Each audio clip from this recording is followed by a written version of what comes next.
Muy buenas tardes. Vamos a continuar con el módulo de laringe con el tema de malformaciones congénitas de la laringe.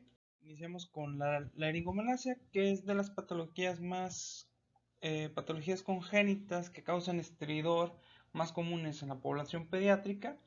Estamos hablando que del 50 al 70% de los niños que presentan estridor, esta es la causa más frecuente. ¿Y a qué se debe la laringomalacia? Lo que se sabe es que hay un colapso de las estructuras supralaringeas en lo que es la aspiración y es lo que da característico en estos niños que presenten estridor. Generalmente se presenta en niños que son de término y que son de población caucásica. Hay diversas teorías que existen que explican o que tratan de explicar el por qué existe el colapso de estas estructuras laringeas. Eh, una de ellas fue que haya una inmaduración de lo que es el cartílago, pero ya con estudios posteriores pues se demostró lo contrario. Algunos otros autores propusieron que existiese un desequilibrio neuromuscular, pero lo que es más actualmente aceptado es que dentro de la estructura laringia hay una variante anatómica que las hace susceptibles al prolapso durante la inspiración. Al tener nosotros un pediátrico con estridor durante la inspiración, lo primero que deberíamos de hacer es una nasofibrolaringoscopía. En el caso de la laringomalacia, lo que encontraríamos sería una epiglotis en omega, porque resembla a lo que es a este símbolo, ¿sí? Los pliegues aritenoepiglóticos acortados, las aritenoides se encuentran prolapsadas y se podría observar también un exceso en la mucosa, una mucosa redundante. Hay diferentes tipos. La tipo 1, existe un prolapso de la mucosa redundante de los aritenoides y que se pueden introducir durante la inspiración entre las cuerdas. La tipo 2 es sería los hallazgos de la tipo 1 asociado con repliegues aritenoepiglóticos cortos, y la tipo 3 sería lo anteriormente mencionado junto con un desplazamiento de la epiglotis en esta forma que le comentó que está en omega. En la tipo 3 la epiglotis se puede encontrar muy desplazada hacia abajo y esto se puede introducir inclusive en las cuerdas vocales. Entonces aquí tenemos un esquema que ejemplifica lo que estuvimos viendo. Entonces la tipo 1, pues la mucosa redundante de las aritenoides se prolapsa, ¿no? En la tipo 2 vemos los pliegues aritenoepiglóticos cortos y en la tipo 3 lo característico de la epiglotis en omega. Entonces, este estridor inspiratorio va a se manifestar dentro de las primeras 2 semanas de vida. Cuando el paciente llora o está en una posición supina o durante la alimentación, el estridor puede empeorar. ¿Por qué sucede el estridor? El estridor sucede por la turbulencia que se produce al momento de la inspiración y del prolapso de las estructuras. Entonces, esta turbulencia es lo que se va a traducir en el estridor. Con el tiempo, estos pacientes llegan a presentar un empeoramiento del estridor. El estridor se va haciendo más fuerte. Su pico máximo sería dentro de los 6 meses a lo que está reportado en la literatura. La mayoría de estos pacientes, los síntomas resuelven espontáneamente dentro de los 18 meses a 24 meses de vida. Durante ese periodo en el que se puede tener en observación al paciente, es importante siempre dar medicación antirreflujo. ¿Por qué? Porque se ve que hay un reflujo laringofaringio asociado, ¿sí? Entonces, con medidas higiénicas, alimentarias y con medicamentos antirreflujo, los síntomas tienden a mejorar. Aunque 20% de toda la población de los pacientes que tienen laringomalacia, eh, ellos van a presentar síntomas respiratorios o alimentarios severos. Y en este tipo de pacientes sería indicado el tratamiento quirúrgico. ¿Qué opciones de tratamiento quirúrgico tenemos? Pues tenemos desde la resección de la mucosa redundante, una aretinoepiglotoplastía, una supraglotoplastia, una epiglotopexia, que se sutura parte de lo que es la epiglotis hacia base de lengua para ayudar a que no se prolapse, o una epiglotomía parcial, que es retirar la porción superior de la epiglotis con fin de ayudar a que no se prolapse más. Aquí tenemos unas fotos de antes y después de una supraglotoplastía, en que vemos toda colapsada, la epiglotis toda enrollada sobre las estructuras, laríngeas. Y esta es una foto después, a los 2 semanas, si mal no recuerdo, de una supraglotoplastia. De complicaciones que pueden llegar a tener estos pacientes, pueden llegar a tener estenosis supraglótica, pueden tener aspiraciones de alimento, disfagia, y los hace susceptibles a infecciones del tracto respiratorio inferior. Otra entidad que tenemos, que es la segunda causa de estridor, es la estenosis subglótica. En esta hay una falla en la canalización del cartílago cricoides. También se asocia a un engrosamiento del cricoides, pero de forma elíptica y en una mucosa redundante. Aquí en la estenosis subglótica, los pacientes tanto en la inspiración como en la expiración van a tener un estridor, y puede ser un dato característico de esta enfermedad. También, dependiendo del grado de la estenosis, pues pueden presentar dificultad respiratoria.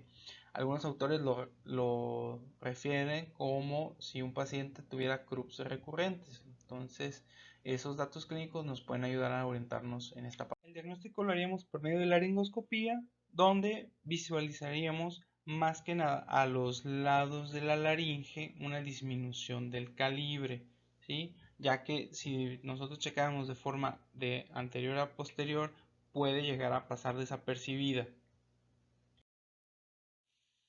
Existe una clasificación para valorar el grado de la estenosis. La clasificación que se utiliza es la de Cotton-Mayer, en la que se dividen los grados de estenosis del 1 al 4. El grado 1 va desde el 0 al 50%, el grado 2 del 51 al 70%, el grado 3 del 71 al 99%, y un grado 4 es una estenosis completa del 100%. Entonces, la valoración que nosotros debemos de tener de un paciente que tenga estos grados de estenosis, podemos utilizar esta escala o esta tabla para seleccionar el tubo endotraqueal adecuado para cualquiera de nuestros pacientes, dependiendo de su edad, ¿sí? Y del grado de estenosis que tiene. Por ejemplo, aquí tenemos en azul el grado 1, en el verde el grado 2, en el grado 3 sería amarillo, y en el grado 4 pues sería el morado. Entonces, todos estos numeritos que aquí se presentan, ¿sí? Son los grados de estenosis, el porcentaje de estenosis que tiene. Entonces, dependiendo de la edad y el porcentaje de estenosis, podemos seleccionar el diámetro interno del tubo endotraqueal adecuado. ¿Qué otras opciones? Las opciones de tratamiento para este tipo de patologías, lo primordial o lo esencial es la división del cricoides. Haciendo la división del cricoides se amplía lo que es la subglotis, ¿sí? Aparte de esta división, se puede utilizar una reconstrucción laringotraqueal con algún injerto de costilla, por ejemplo, ya sea anterior o posterior, para ensanchar más esa subglotis. Entonces, también otra cosa que se puede utilizar en casos muy severos, que la estenosis sea muy grande, se puede hacer una resección cricotraqueal con anastomosis para mejorar los síntomas del paciente.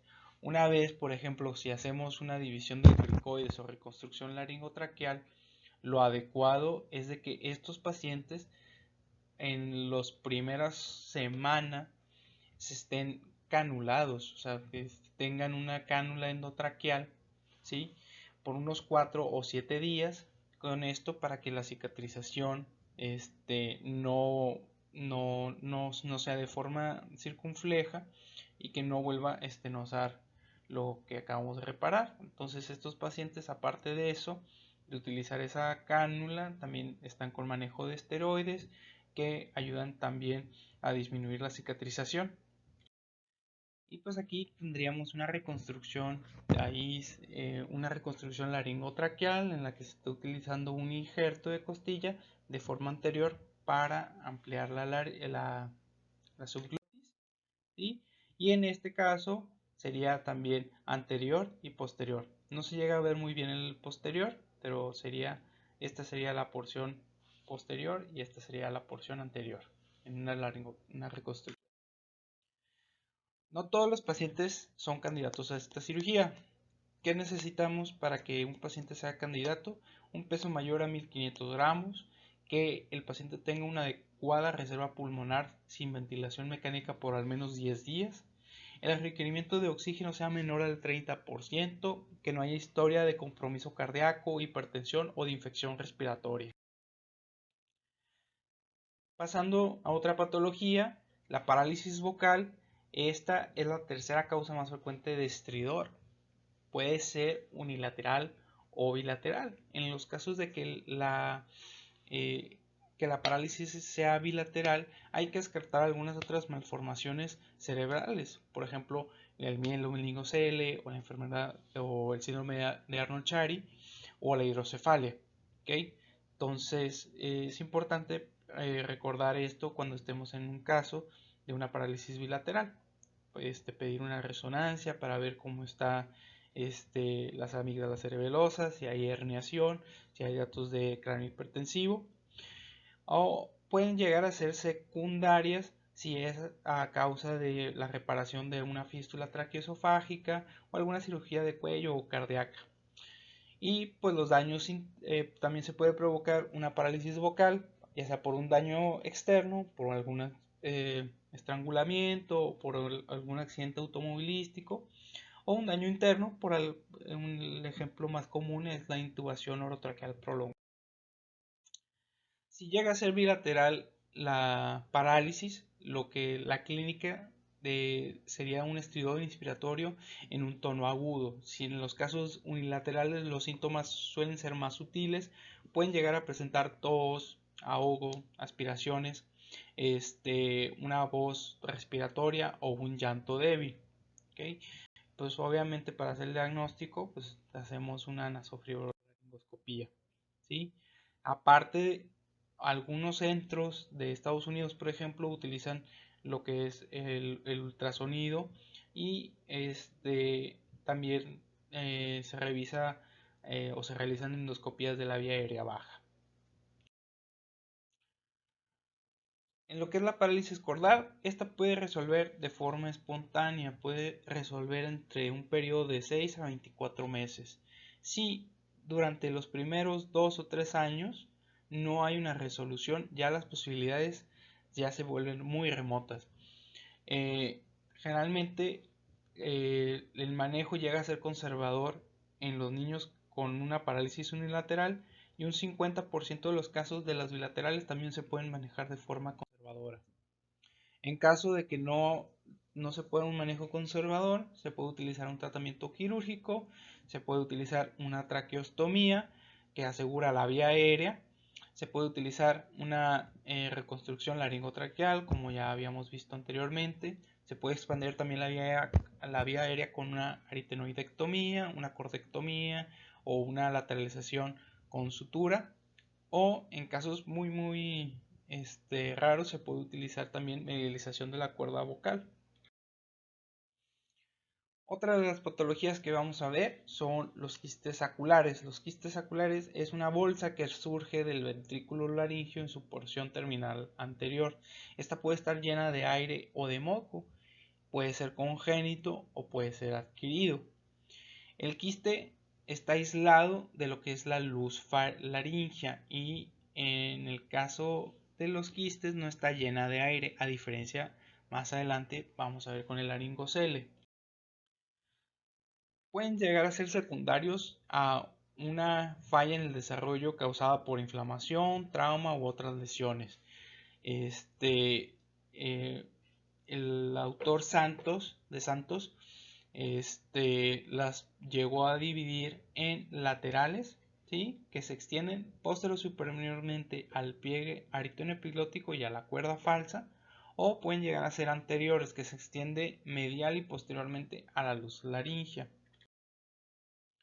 Este es un esquema en el que nos muestra cómo se relaciona el laringocele con el quiste sacular. Entonces, es una forma en la que podemos ver que pueden ser, es un espectro de la misma entidad, ¿sí? Entonces, un quiste sacular se puede transformar en un laringocele cuando se infecta se puede formar en un laringopiocele. Los laringoceles también los llegamos a dividir en internos y externos. Internos si se extiende del pliegue aritenoepiglótico a la cuerda falsa, y externos cuando se extiende lateralmente al cuello a través de la membrana tiroidea. Hay también algunos autores que manejan el término mixto, que es la comunicación de interna con la externa, y también puede ser congénitos y adquiridos. Entonces, un interno, ¿sí? Un laringocele interno sería en esta porción, ¿sí? Y los laringoceles externos son los que atraviesan la membrana tiroidea, ¿sí? Hacia el cuello. ¿Okay? ¿Cuál sería la clínica? Pues es una disfonía intermitente o tienen dificultad respiratoria que empeora con el llanto. El llanto puede ser débil, puede haber afonía, ¿sí? Y el diagnóstico se realiza con una laringoscopía, una tomografía o una resonancia. Entonces aquí tenemos en el caso de esta paciente ya adulta, ¿sí? En el que en esta imagen vemos un laringocele mixto, una comunicación de la porción interna con externa que se protruye hacia el cuello. Y aquí podemos observar una resonancia magnética que nos va a ayudar también a lo que es el diagnóstico. También de la extirpación del quiste o la aspiración, ¿sí? Si en caso de que no sea posible un abordaje endoscópico, pues se puede optar por un abordaje externo, en caso de que sea muy difícil. Las membranas laringeas es otra patología que vamos a estar viendo y se producen por una falla en la canalización de la laringe, ¿sí?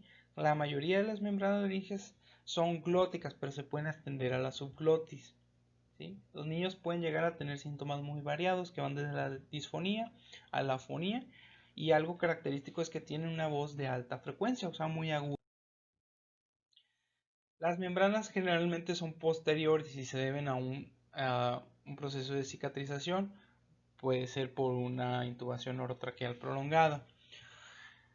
Las subglóticas en sí son muy raras, siempre están asociadas a unas glóticas. Las supraglóticas también son muy raras, y en las supraglóticas lo que se tiende es que hay una función de las cuerdas, una función anterior de las cuerdas falsas, ¿sí? Entonces el diagnóstico de esto siempre va a ser por medio de la laringoscopía bajo una sedación y la palpación para checar el grosor de este.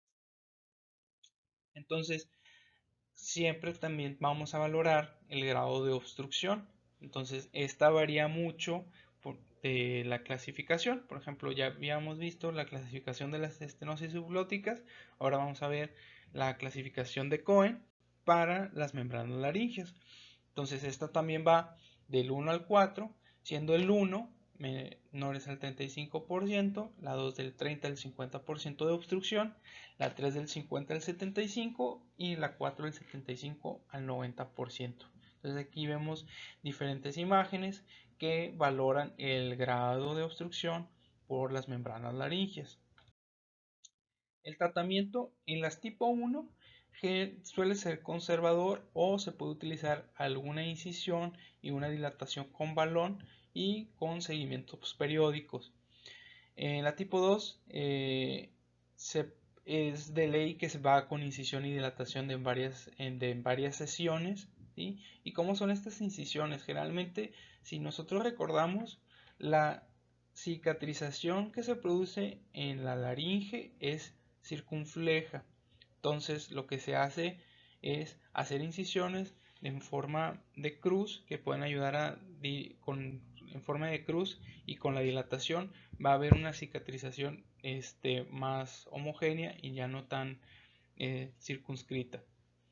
Y en el caso de los tipo 2, 3 y 4, lo mejor es realizar una laringotraqueoplastía y con injerto de cartílago anterior, como vimos anteriormente. En caso de que nos tengamos el caso de una atresia laringea, lo ideal sería realizar una traqueostomía de forma urgente, o también la traqueostomía se puede utilizar cuando hay múltiples sitios de estenosis o el tratamiento quirúrgico es muy complicado. Entonces con la traqueostomía pues se asegura muy bien la vía. Otra de las patologías que vamos a ver es la hendidura laringea. Este es un defecto congénito del septo que divide la tráquea, ¿sí?, con el esófago, ¿sí? Entonces, esta fue descrita por Richter en 1971. La incidencia es de 1 a 10 a 20.000 nacimientos. Entonces, el defecto de este septum puede ir desde el cricoides hasta lo que es la tráquea torácica. Hay algunos hay algunos síndromes que pueden estar asociados y se tienen que buscar, como el síndrome G, el de Opitz-Frías, el de Pfalster-Hall.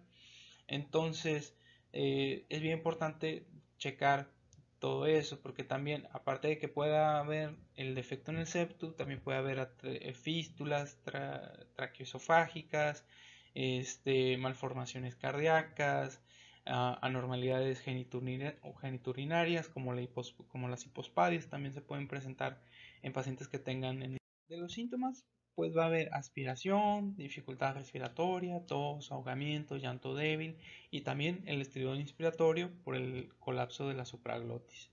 Entonces todo el diagnóstico va encaminado por laringoscopía y endoscopía de la vía aérea superior.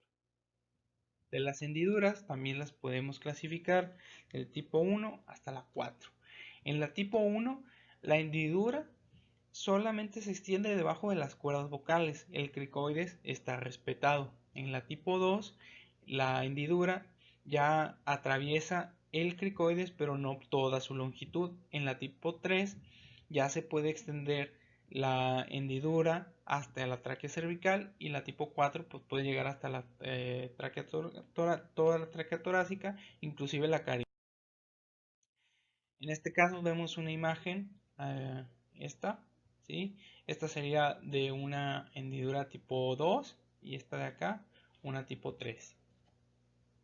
Las hendiduras tipo 1 se puede utilizar tratamiento endoscópico, y si acaso nosotros comprobamos por videofluoroscopía o por clínica que no hay aspiraciones, se puede manejar de forma conservadora. Y en este manejo conservador siempre es importante manejar el reflujo asociado de estos pacientes, ya sea con medicamentos, o si el reflujo es muy importante, utilizar alguna fundoplicatura de Nissen para mejorar, para que los síntomas no empeoren. En las tipo 2 se puede utilizar un abordaje endoscópico con una reparación de la hendidura, o se puede utilizar una cirugía a cielo abierto. Ya en las tipo 3 pues se recomienda el abordaje a cielo abierto de cuello, y en las tipo 4 pues como son muy raras y la tasa de éxito es muy baja en este tipo de pacientes, ya que se requiere tanto un manejo conjunto con un cirujano cardiotorácico especializado que ya tenga experiencia tratando este tipo de pacientes. Y ya por último estaríamos revisando también el hemangioma subglótico, que es una entidad que pone en riesgo la vida. ¿Por qué? Porque esta es una lesión que puede llegar a sangrar mucho, y en algunos casos puede obstruir la vía aérea. Entonces, la mayoría se presenta como un estridor en las primeras semanas de vida, inclusive hasta el mes. Y también este estridor puede llegar a ser bifásico con un llanto normal, ¿sí? Y la relación hombre-mujer va de 1 a 2, ¿sí? Aparte, estos pacientes, el 50% de los pacientes que tienen hemangioma subglótico presentan hemangiomas cutáneos. Pero ojo, muy importante, solo el 1 o el 2%, de los pacientes que tienen hemangiomas cutáneos presentan esto, los hemangiomas subglóticos. Pues el diagnóstico pues es por medio de la laringoscopía y vemos una lesión submucosa que es asimétrica de color azul o rosada en la subglota. Y pues de la diferente gama de tratamientos que existen, se puede utilizar esteroides. En algunos estudios el propanolol ha dado buenos resultados. También se puede utilizar el láser, pero pues se ha visto en algunos reportes que el láser, por ejemplo, con dióxido de carbono puede generar estenosis, ya sea una regesión completa de la lesión o algo que también se llama como espera y observa, ¿sí? Que es que eh, estos pacientes pueden llegar a resolver espontáneamente y solamente nosotros aseguramos con una traqueostomía la vía aérea, ¿sí? Entonces, aunque pueden resolver espontáneamente, pero pueden llegar a tardar muchos años. Entonces, pues hay muchas opciones de tratamiento y pues dependerá de las condiciones en las que encontremos a nuestro paciente.